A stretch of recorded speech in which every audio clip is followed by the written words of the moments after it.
Bismillahirrahmanirrahim. Assalamualaikum warahmatullahi wabarakatuh. Bapak Ibu sekalian, jumpa lagi tentang bincang-bincang singkat pemahaman ISO dan implementasi ISO 17025 untuk laboratorium pengujian dan kalibrasi. Alhamdulillah kami sedang OTW menuju ke Bojonegoro dan insya Allah nanti akan dilanjutkan ke Madiun. Di Bojonegoro nanti insya Allah kita akan diskusi dengan teman-teman laboratorium lingkungan Dinas Lingkungan Hidup Kabupaten Bojonegoro. Nah, teman-teman DLH Kabupaten Bojonegoro sedang mempersiapkan untuk penerapan sistem mutu berbasis ISO 17025 dan penerapan sistem mutu berdasarkan peraturan Menteri Lingkungan Hidup dan Kehutanan tentang laboratorium lingkungan. Nah, Bapak Ibu sekalian, pada bincang-bincang kali ini kita batasi diskusi tentang persiapan akreditasi laboratorium lingkungan Dinas Lingkungan Hidup Kabupaten Bojonegoro. Insya Allah di dalam diskusi besok hari Senin dan hari Selasa kita akan diskusi 4 topik. Topik yang pertama tentang teori dan kebijakan sampling lingkungan. Kenapa ini penting Bapak Ibu sekalian? Sebab berdasarkan peraturan Kementerian Lingkungan Hidup dan Kehutanan, laboratorium lingkungan harus benar-benar kompeten di bidang pengambilan sampel. Sampel metrik lingkungan yang terdiri atas air, udara, dan tanah. Dan kemudian Bapak Ibu sekalian juga tidak kalah pentingnya untuk kita pahami bersama bahwa metrik lingkungan itu adalah berukuran mikro, berukuran sangat kecil sehingga rentan terjadi perubahan, baik perubahan fisika atau perubahan kimia atau perubahan makrobiologi. Karena itu proses pengambilan sampel harus benar-benar teliti. Di samping itu Bapak Ibu sekalian, ada hasil riset mengatakan bahwa jika ditemukan adanya kesalahan dalam suatu laporan hasil uji metrik lingkungan, maka penyebab kesalahannya di atas 50% berasal dari proses pengambilan sampel yang keliru atau yang salah. Karena itu kita harus serius mempersiapkan kompetensi teman-teman PPC atau petugas pengambil contoh. Di diskusi tentang sampel lingkungan ini kita akan diskusi beberapa tahap. Tahap pertama tentang protokol sampling, apa yang harus disiapkan sebelum berangkat ke lapangan. Kemudian yang kedua kita akan diskusi tentang penerapan jaminan mutu sampling, baik itu jaminan mutu tentang kontrol kontaminasi wadah, kontrol kontaminasi alat, kemudian split sampling, dan duplikat sampling. Kemudian kita juga akan diskusi tentang kontrol transportasi sampel dari lapangan menuju ke laboratorium. Kemudian kita akan diskusi tentang pengukuran parameter lapangan, kemudian bagaimana melakukan treatment sampel, termasuk di dalamnya pengawetan sampel sebelum dibawa ke laboratorium. Ini topik pertama dengan teman-teman laboratorium lingkungan DLH Kabupaten Bojonegoro, Jawa Timur. Kemudian yang kedua, topik yang kedua kita akan diskusi tentang pengelolaan sampel. Sampel ada 3 aspek fundamental di dalam kita mengelola sampel. Aspek pertama itu aspek administrasi atau umum. Misalnya nama pelanggan, jumlah sampel, jenis sampelnya, parameter yang akan diuji dan seterusnya. Kemudian aspek teknisnya, yaitu tentang hasil pengukurannya, satuannya, kemudian metode yang digunakan. Yang ketiga di dalam pengolahan sampel adalah aspek hukum atau legal aspek. Termasuk di dalamnya adalah berita acara pemusnahan sampel. Kemudian berita acara penyerahan laporan hasil uji kepada pelanggan. Ada aspek hukum yang lain yang perlu kita cantumkan di dalam laporan hasil uji, terdiri atas 6 statement atau 6 pernyataan, 6 kalimat. Kalimat pertama adalah laporan hasil uji ini hanya berlaku terhadap contoh yang diuji. Nah, ini bahasa hukum. Yang kedua adalah laporan hasil uji ini terdiri atas berapa halaman. Yang ketiga adalah laporan hasil uji ini tidak boleh digandakan kecuali secara keseluruhan dan atas seizin laboratorium. Yang keempat adalah laboratorium melayani komplain atau pengaduan dari pelanggan paling lama berapa hari setelah laporan hasil uji diserahkan kepada pelanggan. Misalnya setelah 5 hari atau dan seterusnya. Yang keenam, jika pelanggan menghendaki rekaman teknis, maka harus diajukan secara tertulis. Yang terakhir, legal aspek yang harus kita cantumkan di dalam laporan hasil uji adalah jika pelanggan mengantar sampel atau mengirim sampel ke laboratorium, maka laboratorium tidak bertanggung jawab terhadap proses pengambilan sampel dan proses transportasinya. Nah, ini beberapa legal aspek yang perlu kita cantumkan di dalam rekaman atau laporan hasil uji. Kemudian Bapak Ibu sekalian, topik ketiga yang akan kita diskusikan dengan teman-teman Laboratorium Lingkungan DLH Kabupaten Bojonegoro adalah penerapan jaminan mutu di laboratorium. Penerapan jaminan mutu di laboratorium paling tidak ada 5 yang bisa kita kontrol. Karena kita pahami bahwa penerapan jaminan mutu menjadi salah satu kunci untuk mendapatkan data yang valid, kemudian bermuara kepada kepuasan pelanggan, customer satisfaction.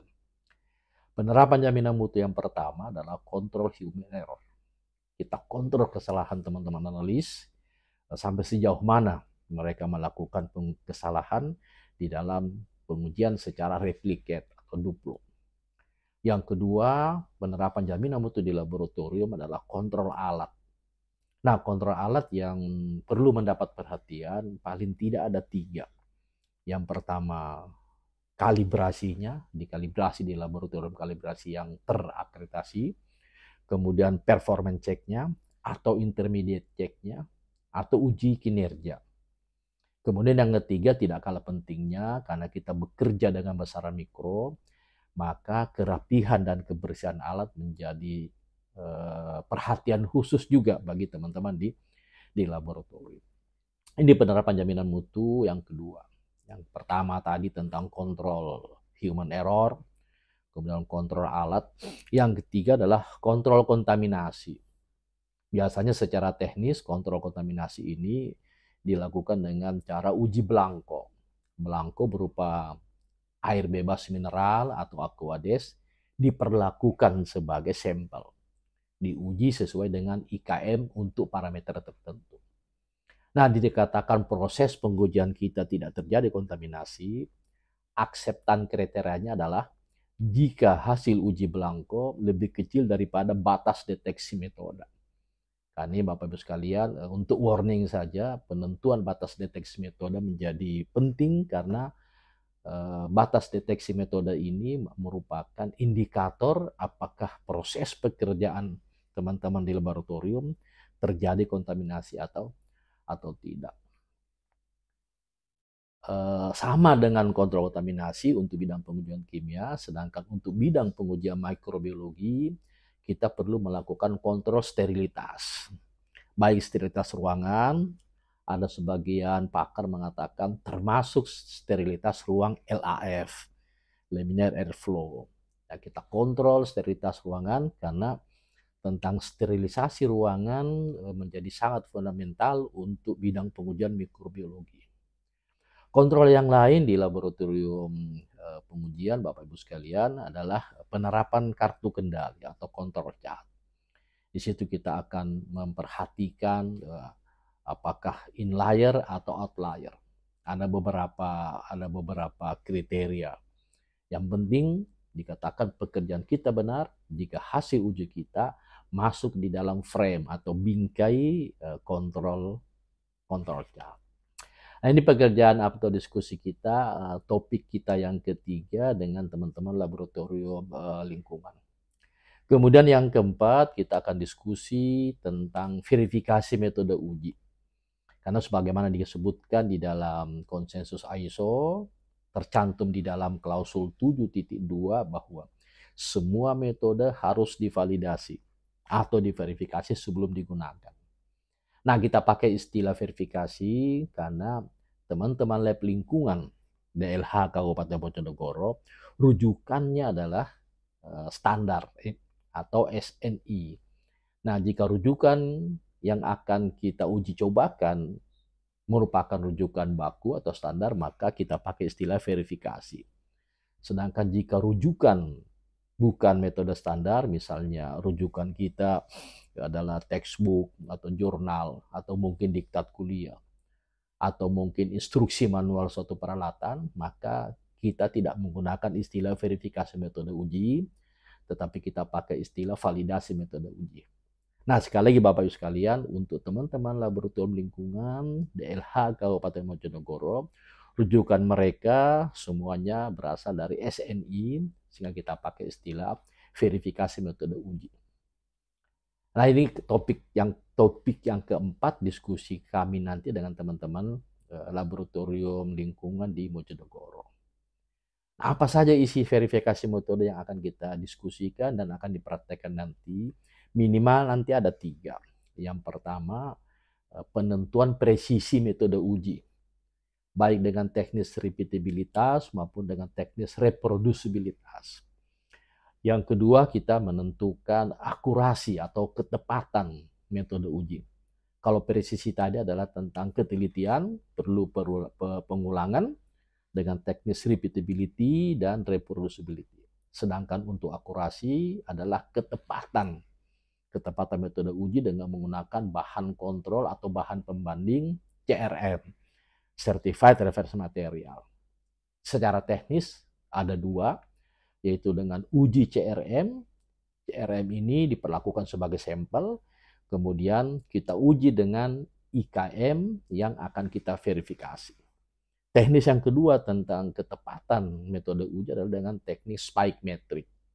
Real sample kita split jadi 2 dengan volume yang sama, diberi kode A dan B, kemudian kode A ditambahkan dengan spike CRM dengan volume dan konsentrasi tertentu sampai volumenya sama dengan volume yang tercantum di dalam IKM. Sedangkan kode sampel B, sampel dengan kode B ditambahkan dengan Aquades dengan volume yang sama dengan penambahan CRM tadi. Sehingga volume total antara kode A dan kode B sama. Kemudian baik sampel kode A maupun kode B, kita lakukan pengujian sesuai dengan IKM yang akan kita verifikasi. Di situ nanti kita menghitung persen recovery-nya, persen kedapat ulangannya. Kalau teknis pertama tadi uji CRM, sama juga kita menghitung persen recovery-nya, persen kedapat ulangannya, dengan formula persen R sama dengan A dibagi dengan B kali 100%. A adalah hasil uji, sedangkan B adalah target CRM-nya. Sedangkan untuk teknis yang kedua, yaitu teknis dengan spike metric, persen recovery-nya kita menggunakan formula R sama dengan A dikurangi dengan B dibagi dengan C kali 100%. A adalah sampel yang ditambahkan dengan spike, sedangkan B adalah sampel yang ditambahkan dengan Aquades. Sedangkan C adalah konsentrasi akhir dari spike setelah mengalami proses pengenceran. Nah, C ini kita hitung dengan rumus V1 kali N1 sama dengan V2 kali N2. N2 adalah C-nya. Kemudian di dalam penentuan presisi metode uji atau akurasi metode uji, kita perlu menetapkan akseptan kriteria, yaitu kriteria keberterimaan. Nah, ini Bapak Ibu sekalian, bincang-bincang singkat kita tentang rencana implementasi bersama dengan teman-teman laboratorium lingkungan DLH Kabupaten Bojonegoro, Jawa Timur. Jadi ada 4, sekali lagi, ada 4 yang akan kita diskusikan. Yang pertama tentang teori dan kebijakan sampel lingkungan. Yang kedua tentang pengelolaan sampel. Yang ketiga tentang penerapan jaminan mutu di laboratorium. Yang keempat, verifikasi metode uji. Demikian Bapak Ibu sekalian, mohon maaf atas segala kekurangan. Tetap semangat, jadikan penerapan sistem mutu bermanfaat bagi kehidupan. Berilmu terlebih dahulu sebelum berkata dan berbuat. Assalamualaikum warahmatullahi wabarakatuh.